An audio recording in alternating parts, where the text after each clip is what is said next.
Hazrat Anas radiyallahu anhu, may Allah be pleased with him, he narrates this hadith, that Allah subhanahu wa ta'ala stated that Islam, the beauty of Islam is this. The beauty of Islam, the most beautiful thing of Islam is this, that what it does is that within the individuals, human beings, it creates an awareness and understanding that what is good for you and what is bad for you. Such a beautiful hadith this is. Yes, because to get this status is a great achievement if a person is alive and he knows he's fine, he's okay. In reality, he doesn't know that he's wrong. He doesn't even know that he's wrong. Doing something wrong. When the eyes open afterwards, then that person realizes, what's happened here? Oh, I was on the wrong track. I was on the wrong path. I was in a lot of deception. So the Holy Prophet sallallahu alaihi wasallam, our beloved Prophet sallallahu alaihi wasallam, said that Islam, Allah has put a beautiful, you can say, impact in the religion of Islam, that the effect of Islam is such that it allows an individual to become aware and conscious of where he stands, that this is a thing which is a loss for me and this is a thing which is beneficial for me. And when the individual realizes this, gets to that position that this is a loss, this is negative for me, then he steps back from that and runs away from that and goes far from that, then this is called the wisdom of Islam. The wisdom of Islam, that Islam has given aql and brains and understanding to that person. And he has realized and learnt that this thing or this action is totally khasara, a loss, and it's in every way or form, it's a loss for me, it's bad for me, it's negative for me. So this thing Allah subhanahu wa ta'ala, in Islam, Allah has instilled this into Islam. It's inherent in Islam, this effect. So we realize that when a person is a Muslim and he calls himself a Muslim, then he's become a Muslim, or he is a Muslim, and he considers and accepts Islam as his or her religion, then 100%, because this is the beauty of Islam, that the person who accepts Islam with a sincere, honest heart, then his iman, his belief, will never allow or invite him or her to do that action which will give him a loss. Do you understand what I'm saying? Simple, huh? So now when a person says that I am a Muslim and I recite the kalima, but he still hasn't developed that awareness, that understanding, that mindset, that what is a loss for me and what is benefit for me, what's negative for me, what's positive for me. Then he's in the trickery of the dunya, that something which, for example, is not good for him, he thinks is beneficial. Then my brothers, that person needs to look after himself, pull himself together, because you haven't developed the awareness as yet. So you are wrong. So these are the signs that have been taught to us. What a beautiful sign that is being taught to us. That when the individual starts to learn, understand, oh, this is not good. This is not going to give me benefit. This is a thing that will give me a loss, negative. I can never get benefit from this. So this is the invitation of Islam. The biggest da'wah of Islam is that the individual, the believer, should develop an awareness within him whilst living in this dunya. He should be aware and go far from those things that are not going to give him benefit. And what is benefit for us? What is beneficial?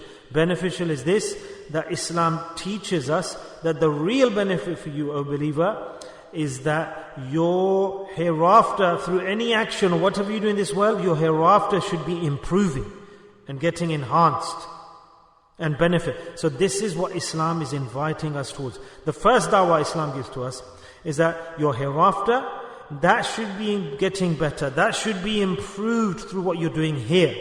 So there, though that person who's awake, who has a positive mindset, then he'll consider and understand that I should do, every action I do in this world should be an action that's targeting improvement and benefit in the hereafter for me. That's the footsteps I should take. That's the actions I should take. That's the targets I should make. And the aims I should have. That improves my akhirah. So when he's presented with two options, we are always in that conundrum. We're always in that conundrum. That we have to compare. We have to compete. What a noble person. High status. What is the amal? The action. But The condition, there's a condition with this. That on top of all the ibadat, there's a condition to achieve this. If he has this condition, fulfills this condition, then he will get the elevated status and thereafter. What is that condition? Ati'ullah wa ati'ur Rasul. That's the condition.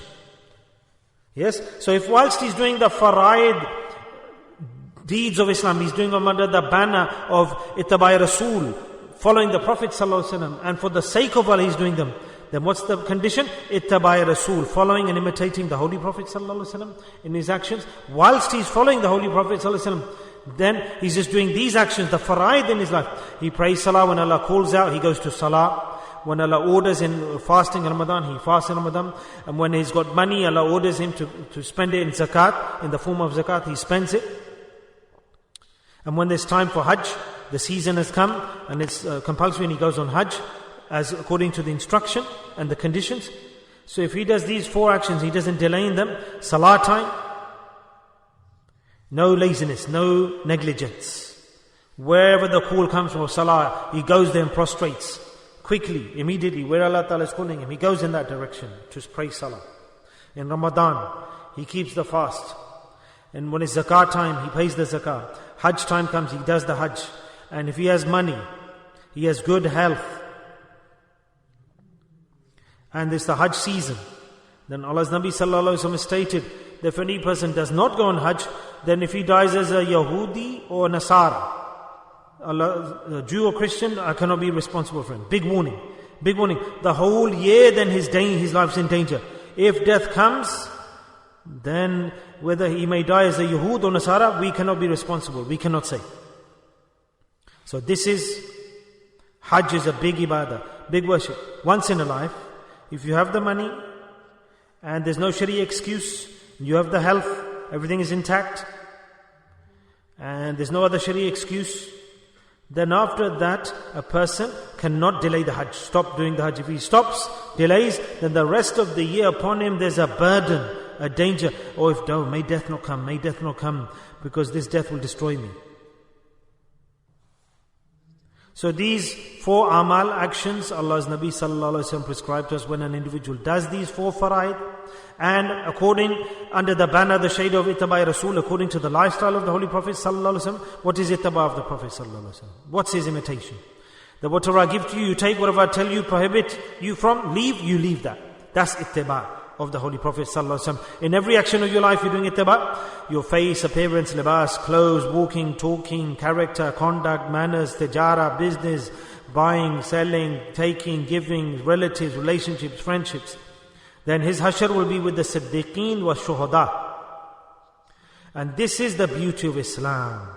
That as soon as a person, he starts to practice the sunnahs of the Holy Prophet ﷺ, then he creates an awareness and understanding that what is beneficial for me and what is not beneficial for me, what is a loss for me. Yes, he understands all of that, what's detrimental for me. And for this reason, all these amal a person implements, practices, and if he doesn't imitate the Prophet ﷺ, then he cannot understand them. That what thing is a loss for him, detrimental for him, and what's beneficial for him. So with the amal, he cannot take the benefit of the actions then, if he's not following the Prophet ﷺ. So this hadith, this is good, this is detrimental, this is not good. So my brothers, my colleagues, Ramadan is teaching us this all and giving us all of these messages. Whilst Ramadan is going, we are getting these messages. What we should do is make effort that our lives, we should improve them, correct our lives, we should become people of understanding and awareness and knowledge. Because the person who has no understanding,